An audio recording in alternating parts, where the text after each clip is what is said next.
My name is Edward. I am 68 years old, and tonight, I am telling you something no father should ever have to confess. People look at me, and they see an old man, retired, shoulders heavy with time, someone who should spend his last years gardening, reading, or playing with grandchildren.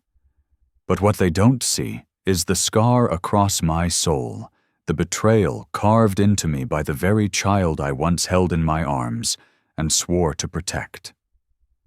Just 3 nights ago, my own daughter, the little girl who once painted my face with clumsy strokes of watercolors, tried to kill me. She wanted me gone out of the way, silent forever, so she could inherit everything I had spent a lifetime building. And she didn't choose a gun, a knife, or some stranger's hand. She chose poison. She chose to smile as she handed me a glass of wine, laced with death. I still remember that moment in terrifying clarity. The glass in her hand glistened under the kitchen light. Her smile was warm, but her eyes had something else, something sharp, something rehearsed. "Dad, let's toast to your long life," she said. To anyone else it might have sounded sweet, but to me it was a strange wish, too polished, almost mocking. I took the glass. My hand trembled, but not from age, from suspicion, because for weeks, maybe months, I had felt something brewing beneath the surface. And as that glass touched my lips, I thought, so this is how she has chosen to end me. But what my daughter didn't know was that I had been watching, waiting, and preparing. You see, fathers like me, we don't get to 68 without learning how to read the storm before it breaks. For decades, I built my home, my land, my business brick by brick, sweat dripping into every nail and every board. And through those years, I also learned how easily trust can be stolen, how greed can take root in the hearts of even the ones closest to you. That night, as I looked into my daughter's expectant eyes, I knew I couldn't just refuse the drink. Refusal would reveal suspicion, and suspicion might make her try again in a way I could not defend. No, the only way to survive was to play along to let her think she had won. And so I smiled. I raised the glass, let the liquid touch my lips. But at the last second, when her eyes darted away, I switched the glasses. My daughter never noticed. And in that quiet switch, everything turned upside down. Because the poison she had prepared for me, the carefully measured, carefully hidden powder she thought would stop my heart, ended up in her own body. She drank it willingly, even cheerfully, raising the toast to my life, while sealing the fate of her own. Now you may think this is the end of the story, but it is not. This is only the beginning. Because a father doesn't just watch his daughter drink poison and walk away. No, a father is torn apart, shredded between two worlds, the instinct to save his child and the need to protect himself from her betrayal. You cannot imagine the storm inside me in that moment. To call an ambulance would be to reveal what I knew, to risk her rising again with more schemes, more lies. To do nothing would mean letting fate serve justice through her own design. So I sat there frozen with her glass in her hand, and the truth burning in my throat. But before you judge me, before you decide what kind of man I am, let me ask you this. What would you do if your only daughter, your flesh and blood, tried to erase you from this earth for money? What would you do if the hand that once clung to your finger as she learned to walk now reached to deliver your death? Would you forgive her? Would you call for help? Or would you let her taste the darkness she poured for you? That night in my kitchen, under the hum of the refrigerator and the faint ticking of the clock on the wall, I realized that the family I thought I had was nothing but a mask. And behind that mask was a predator who carried my last name. I realized that betrayal doesn't always come with shouting or knives. It can come with a smile, with a glass of wine, with a daughter whispering blessings while secretly handing you a death sentence. I am not here to shock you for the sake of shock. I am here because people like me, men who have been labeled as old, useless past their prime, are often underestimated. They think we can't see, can't fight, can't resist. But let me tell you, age doesn't weaken your eyes when they have been sharpened by years of hardship. Age doesn't soften your instincts when your blood has been betrayed. That night, I didn't just survive. I proved that dignity, the last weapon of an old man, can still strike harder than poison. And yet, even as I sit here alive, breathing, telling you this confession, one question haunts me. Why did my daughter, the child I raised with love and sacrifice, decide that my death was worth more to her than my life? Why did she choose inheritance over the father who gave her everything? That is the truth I need to tell you, the path that led us from love to poison, from bedtime stories to betrayal in the kitchen.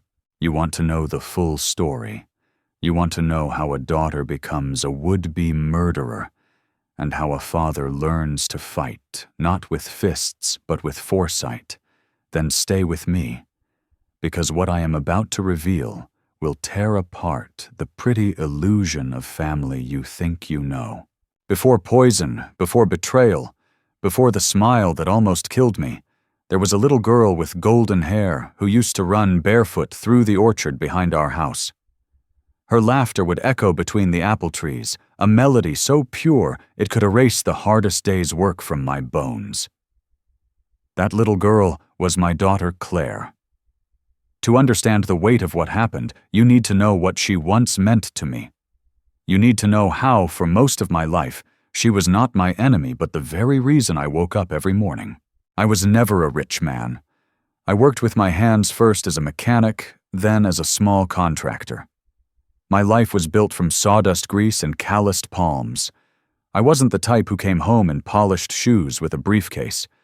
I came home covered in sweat and dirt, but I carried in my arms bread for the table wood for the fire and dreams for my children. My wife Margaret, she was the heart of our house, and together we carved a small world out of nothing. We didn't have vacations abroad or silk curtains, but we had warmth. We had Sunday pancakes that Claire would decorate with strawberries shaped like hearts. We had rainy evenings when she curled up next to me on the couch, asking me to tell her the story of how I met her mother, pretending she hadn't heard it 100 times before. When she was 10, I built her a treehouse in the backyard. It wasn't perfect, the wood was uneven, the nails sometimes bent, but to her it was a castle. She would spend hours up there with her dolls waving at me from the window, like a princess greeting her loyal knight. I remember once she asked me, "Daddy, will you always protect me no matter what I put my rough hand over her tiny one?" And I said, "Even if the whole world turned against you, I'd still stand by your side." That promise was carved into me deeper than any scar. High school came, and with it the storms of teenage years. Claire wasn't always easy. She tested limits, slammed doors, and cried over boys who didn't deserve her tears. But I was there. I was there when she needed money for a prom dress, when she failed her driver's test, and thought the world was over when she dreamed of studying design in the city, but doubted she was good enough. I told her, "You're stronger than you think, and the world doesn't get to decide your worth." You do. She hugged me that night, whispering, "I'll make you proud, Dad." And for many years, I thought she did. When her mother passed away, Claire was 23. Cancer had taken Margaret, slowly stealing her hair, her smile, and finally, her life. I still remember the day of the funeral. Claire leaned on me, her body shaking with sobs, and I told her, "We'll get through this together. You and me against the world." And for a while, it felt true. We lived in grief's shadow, but we carried each other. She helped me with the bills, with the paperwork, with the emptiness of the house. I thought losing Margaret had bound us even closer. The years rolled on. Claire found work built, her career moved into her own apartment. I was proud of her independence. Every Thanksgiving she'd come back, bringing a bottle of wine and stories about the city. She'd sit in Margaret's old chair, cross her legs, just like her mother used to, and I would feel as if the circle of family was still unbroken. She would ask me, "Dad, are you eating well? Are you taking your medication?" Her voice carried genuine care, or so I believed. When neighbors saw us walking down the street together, they would smile and whisper, "Such a devoted daughter." I carried that pride like armor. There was a time when I thought I had done everything right as a father. I had worked myself half to death to give her stability. I had sacrificed my own dreams, the cabin I wanted to build in the mountains, the motorcycle I once dreamed of buying to pay for her education, her clothes, her future. I thought that love, when poured so completely, could never return empty. But love has a cruel way of disguising itself, doesn't it? Sometimes what you think is devotion is really calculation.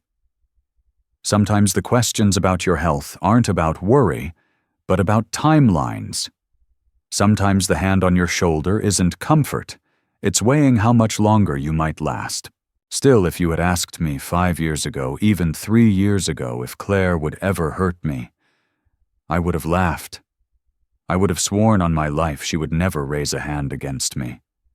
Because memory is a liar, and it tells you what you want to believe. I wanted to believe in the little girl with golden hair, not the woman with cold eyes.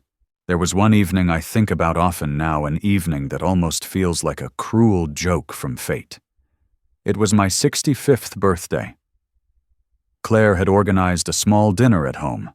Just the two of us, a cake with too many candles and a toast. She lifted her glass and said, "To you, Dad, to all you've given me. May you live a long, long time." My chest swelled with pride, my eyes watered, and I thought I must be the luckiest man alive to have a daughter like this.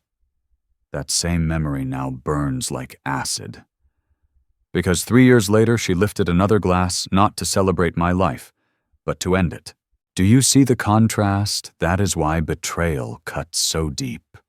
Not because it comes from enemies, but because it comes from the very lips that once kissed your cheek, the very hands that once held yours. You don't bleed when strangers betray you. You bleed when family does. For decades, my house was filled with echoes of laughter, of small moments that made life worth bearing. Claire's drawings still hang on the refrigerator, faded by time. Her high school trophies still sit on the dusty shelf. Every corner of my life was built around her existence. That's why the poison wasn't just in the wine. It was in the memory, in the realization that every smile, every toast, every hug might have been rehearsed steps leading me to this night of betrayal.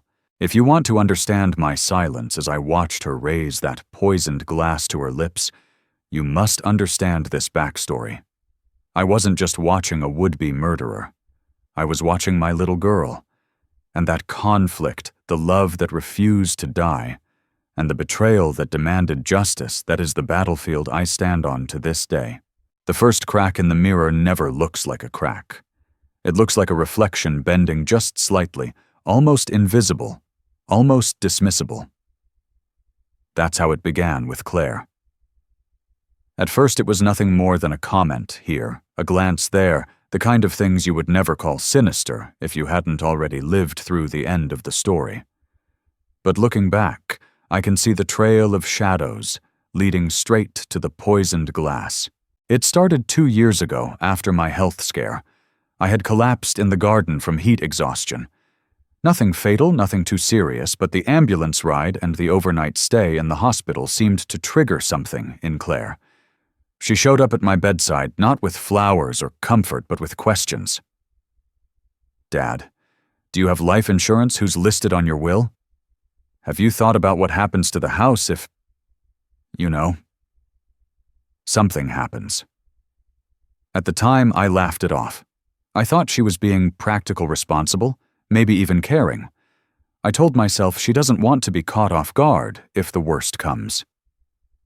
But the way her eyes lingered when I answered sharp measuring like an accountant balancing numbers should have told me this wasn't about care. It was about calculation. A few months later, I noticed money missing from my drawer. Not much, just small amounts, 50 here, 100 there. I chalked it up to forgetfulness. Maybe I had spent it without remembering. Maybe I had misplaced it. When I finally caught her rummaging through my study one evening, she smiled and said, "I was just looking for stamps." I believed her. Why wouldn't I? Fathers don't assume their daughters are thieves.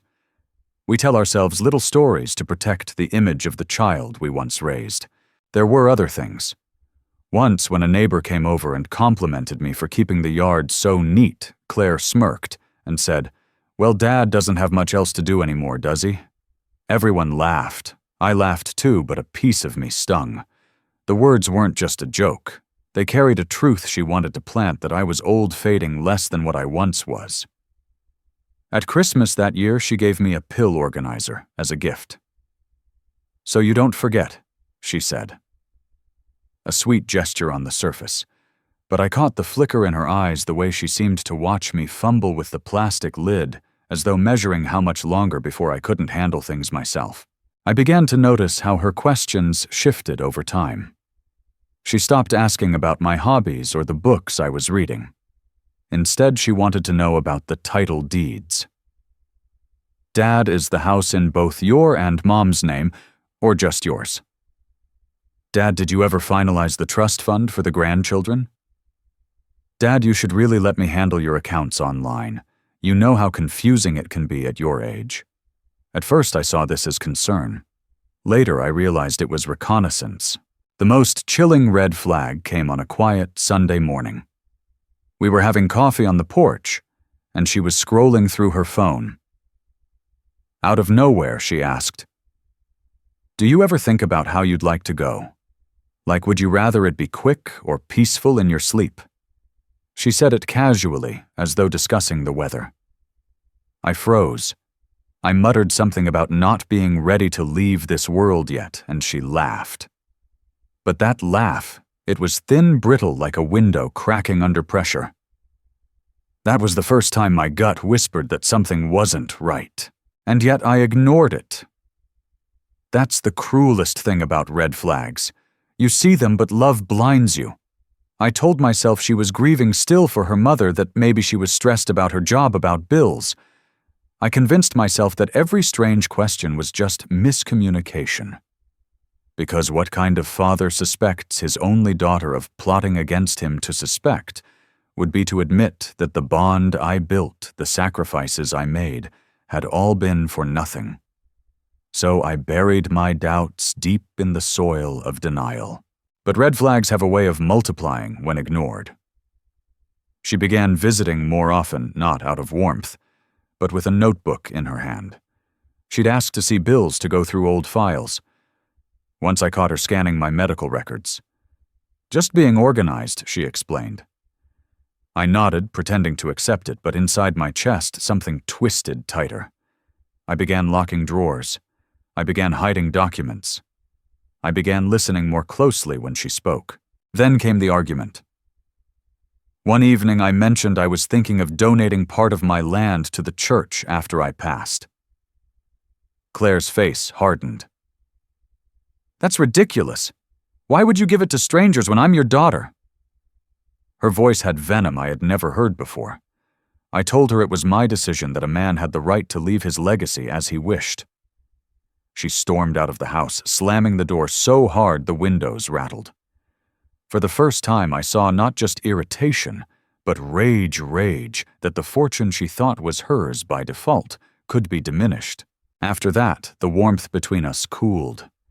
She still came around, but her tone was clipped, her patience thin. She stopped calling me Dad and started calling me Edward in moments of frustration, as if stripping me of my role would make it easier to see me as an obstacle. One night I overheard her on the phone in the hallway, her voice low but tense. "He's not going to last forever. I just need him to sign the papers." When she noticed me watching, she smiled too quickly and said it was just work talk. But my stomach sank like a stone. If you had asked me then, I still wouldn't have said I believed she could harm me. No.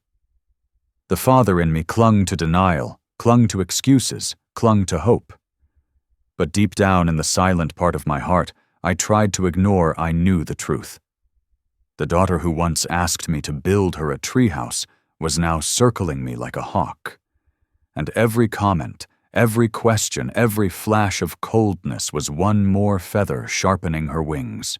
By the time the poisoned glass appeared in my kitchen, the red flags had already drawn a map. I had seen it all, but I hadn't wanted to read it. And that is how betrayal works. It doesn't strike like lightning. It creeps like ivy, slow and quiet, until one day you wake up and realize the whole house is covered, and you are trapped inside. The moment of truth came not with thunder, but with silence. That is how betrayals are often revealed, not in dramatic explosions, but in the small, quiet details that can no longer be ignored. It was a Thursday evening when I stumbled upon the evidence.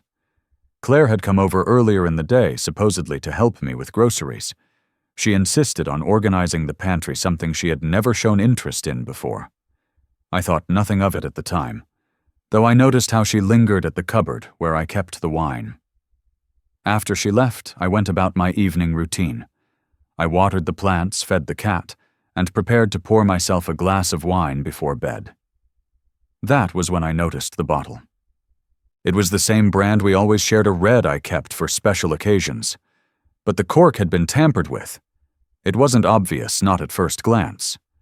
But I have opened hundreds of bottles in my lifetime, and the texture was wrong, the seal uneven. My hands, though aged, are trained to notice imperfections. Years of carpentry and mechanics had taught me that the smallest flaw can mean disaster.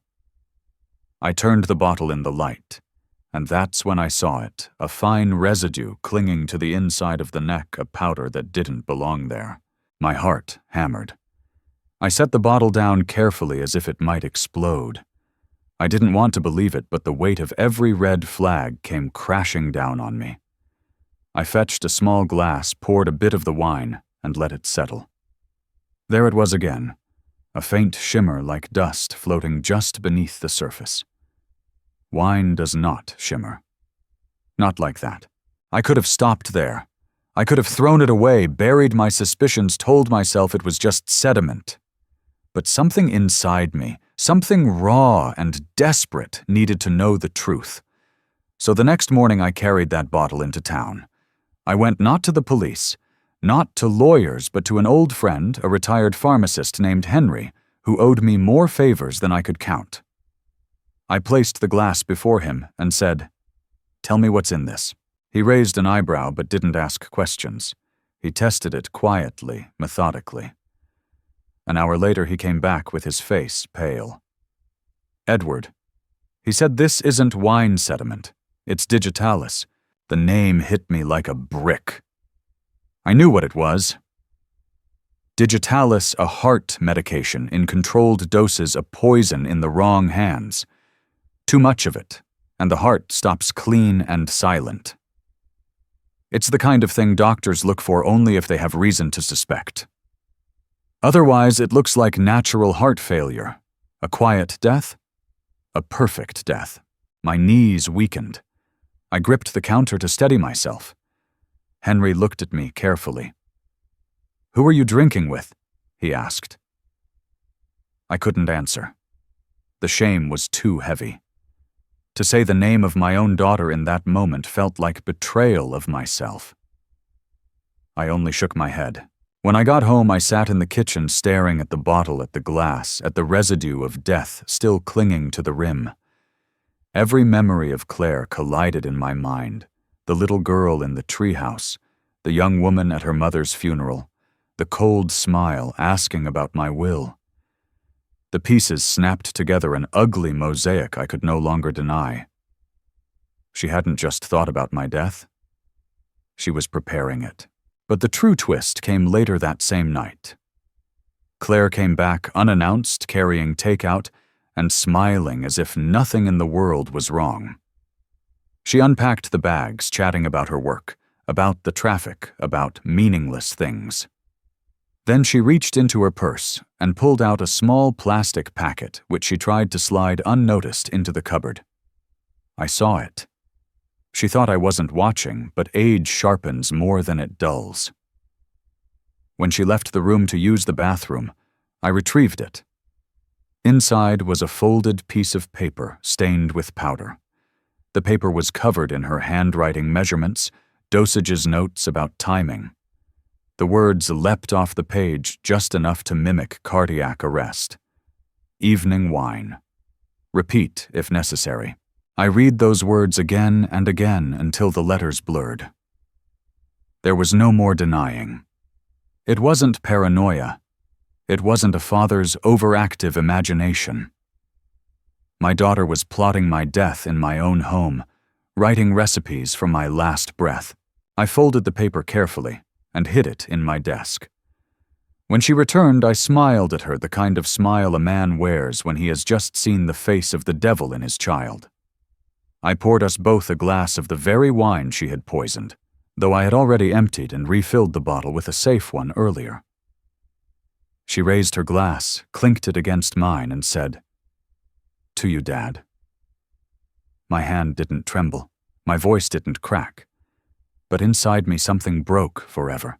That was the early twist, the moment when the curtain fell, and the truth was undeniable. I was living with an executioner disguised as a daughter. The same girl who once begged me for bedtime stories was now rehearsing how to write my obituary. And yet even with the proof in my hands, I told no one. Not the police, not the neighbors, not even Henry. Because here is the cruelest truth. When it is your own child, you don't rush to destroy them even when they are planning to destroy you. You hesitate. You pray it is a mistake, a phase, a madness that will pass. But poison does not pass. Poison waits. And in that silence, I understood that my survival would not depend on trust or love or forgiveness. It would depend on strategy. I could not confront her yet. Not directly. To accuse her would only push her to act faster, to refine her methods to strike when I was unprepared. No, I had to wait. I had to let her think she was winning.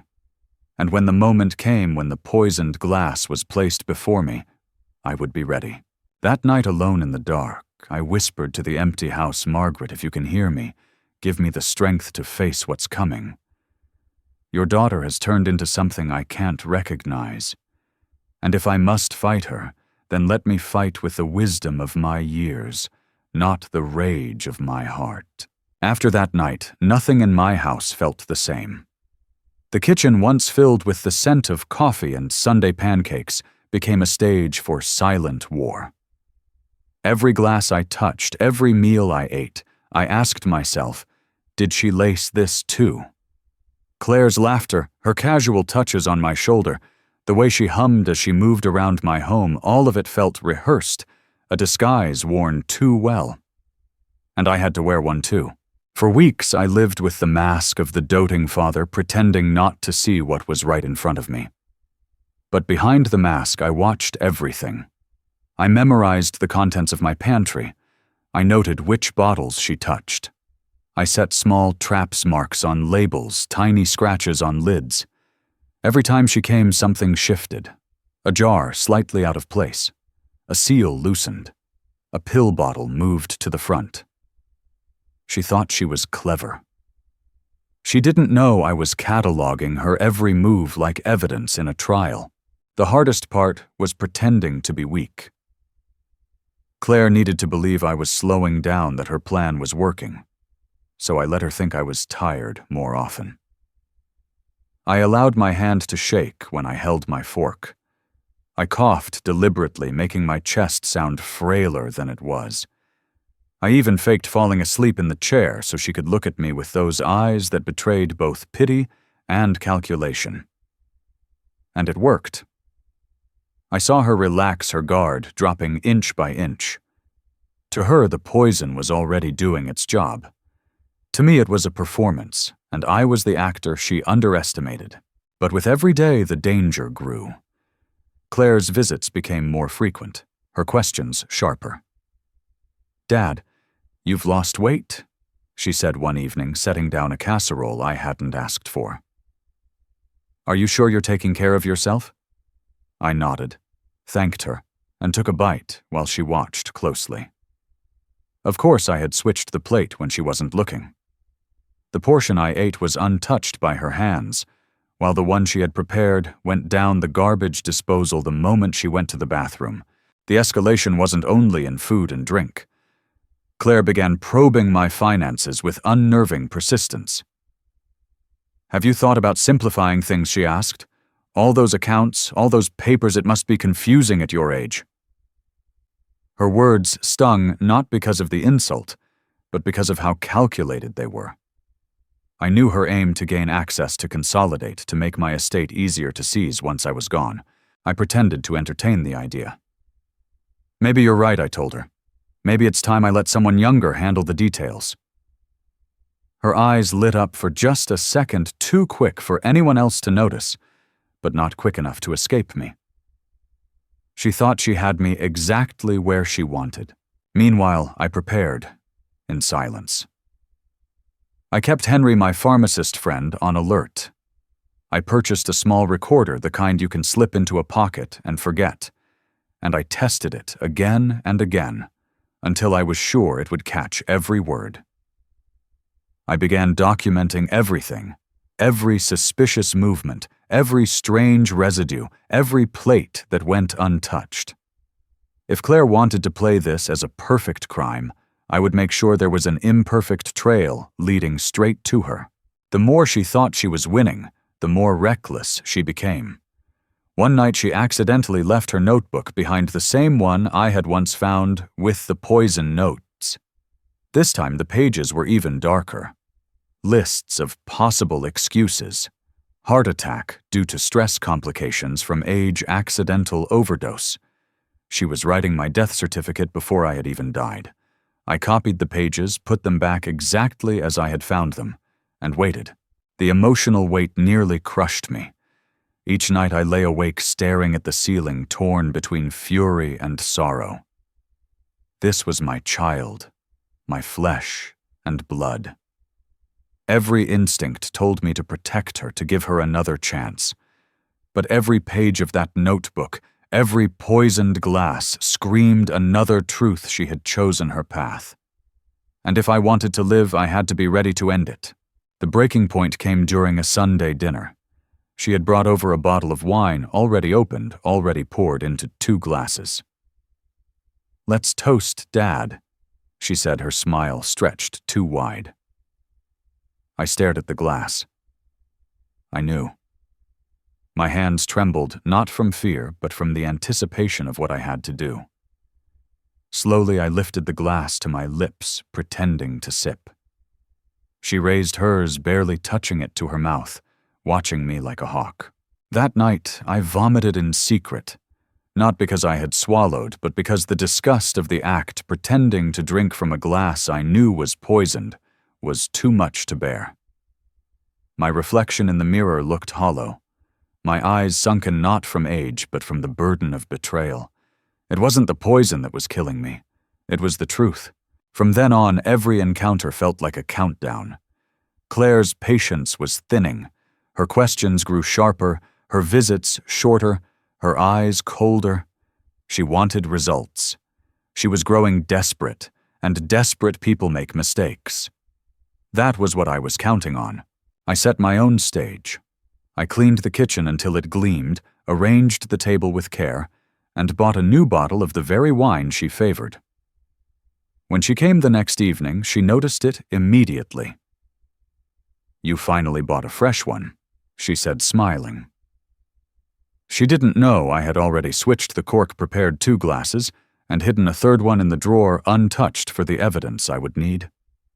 "Let's drink together," I said, my voice calm, steady. She poured, she stirred, she watched. And I watched her. The war behind closed doors had reached its final campaign. And in that moment, I knew the climax was no longer far away. The night began like so many others, deceptively ordinary.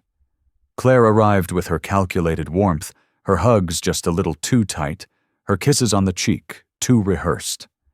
She placed a grocery bag on the counter, pulled out 2 small containers of stew, and said, Thought I'd save you the trouble of cooking Dad." Her voice was sugar, but I tasted ash. I had prepared for this moment down to the smallest detail. The table was set for 2 candles, flickering softly, the wine already uncorked.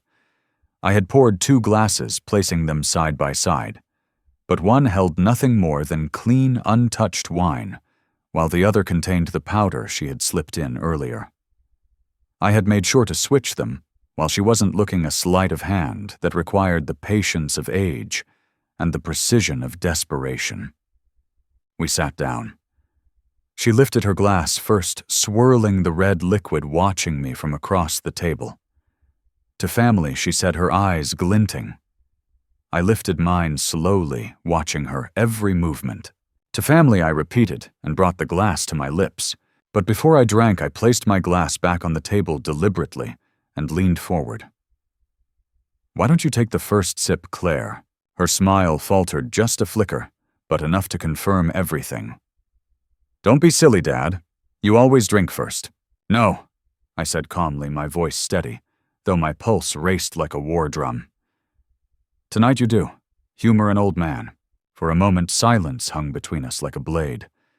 Then she laughed, too loud, too forced. "Of course." She lifted the glass, the poisoned one, and tipped it toward her lips. My eyes locked on hers. She hesitated just a fraction of a second too long. I reached across the table, snatched the glass from her hand, and slammed it down so hard the wine sloshed over the rim. My voice cut through the air, sharp and merciless. "What did you put in this?" Her eyes widened, her mask slipping. "What are you talking about?" She stammered too quickly.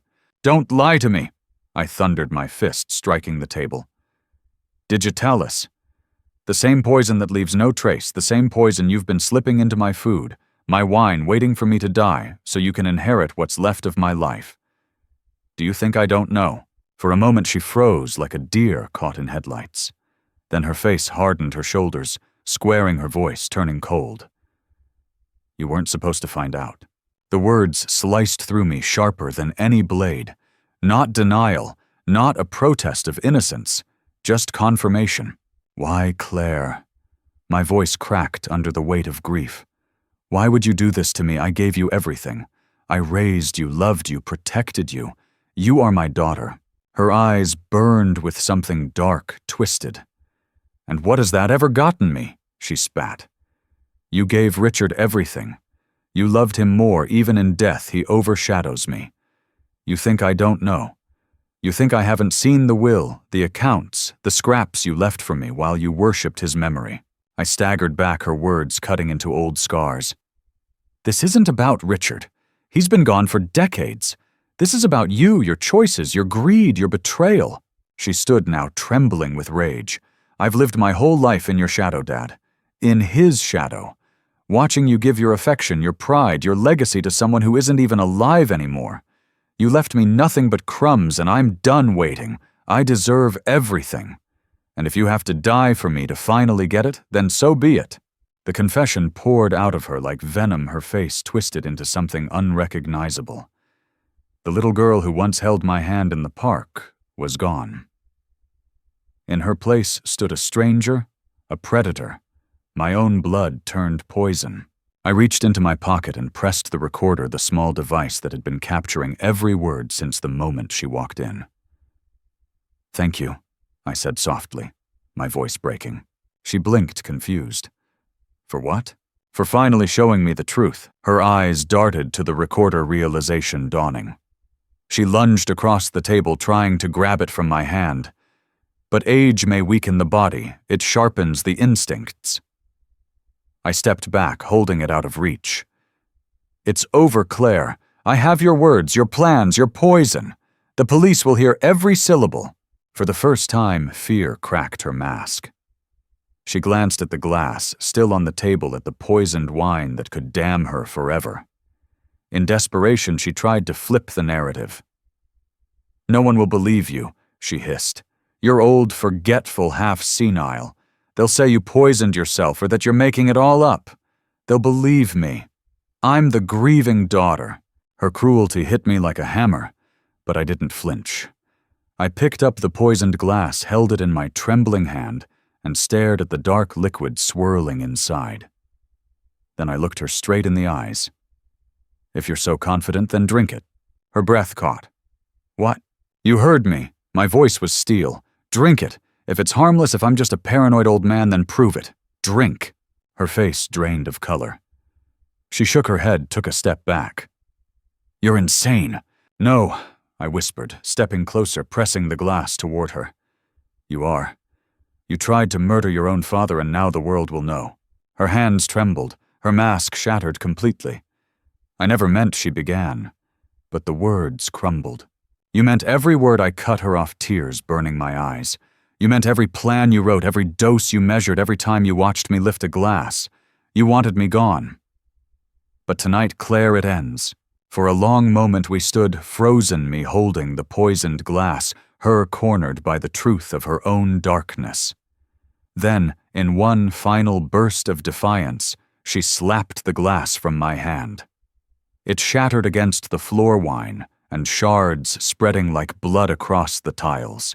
"You have nothing," she screamed, her voice breaking. "Nothing but your word against mine." I held up the recorder, its red light still blinking. "No, Claire," I said, my voice heavy with sorrow. "I have everything."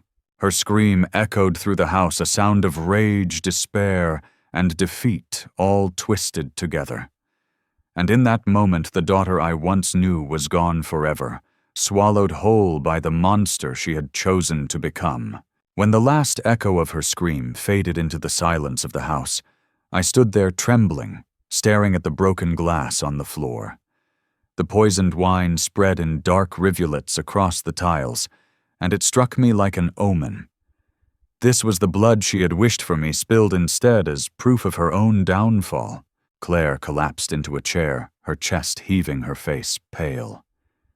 She knew it was over. The mask was gone, the lies stripped bare. The recorder in my hand was heavier than any hammer because it carried the weight of truth, her own voice confessing her intentions. I looked at her, and for the first time in my life, I didn't see my daughter. I saw a stranger who had murdered the bond we once shared, long before she ever tried to murder me. I dialed the police with steady hands. My voice didn't crack as I told them I had evidence of attempted poisoning. They arrived within the hour, their flashlights cutting through the house, their questions sharp. I handed them the recorder, the notebook I had copied, the bottle Henry had tested. I didn't need to embellish or plead. The facts spoke for themselves. Claire tried to deny it at first, but her trembling voice betrayed her. When they led her out in handcuffs, she turned to me, her eyes wide with rage and betrayal. "You'll regret this," she hissed. Her words sliced into me, but not because I believed them. No, they cut, because even then, even in chains, she refused to see what she had done. She still saw herself as the victim, still saw me as the obstacle. And that perhaps was the final tragedy. The house fell quiet after they drove her away. I walked through each room slowly, the memories pressing down on me like ghosts. The photographs on the wall still showed her smiling, her graduation cap, tilted her arms around her mother. The refrigerator still held her childhood drawings. The house was full of Claire, and yet it had never felt emptier. I sat down at the kitchen table, staring at the broken glass I hadn't yet swept away. And I cried. Not the tears of a victim, but the tears of a father who realized that no amount of love, no sacrifice, no devotion can stop someone from choosing betrayal. I had always believed I could protect her from the world. But I never imagined I would need to protect myself from her. And yet through the sorrow, a strange calm settled over me. Because I was still alive. Because I had faced the unimaginable and survived. Because I had not let her strip me of my dignity, my sovereignty, my right to exist. She had tried to turn me into a silent corpse, a footnote in her inheritance. Instead, I stood here, a living witness to her downfall. The days that followed were heavy. The police came often collecting evidence, taking statements.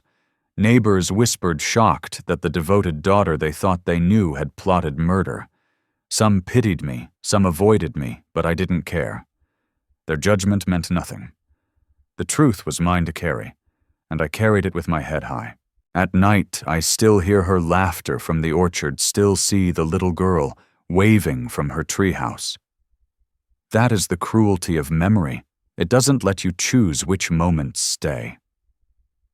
I wish I could forget the poison, the notebook, the glass.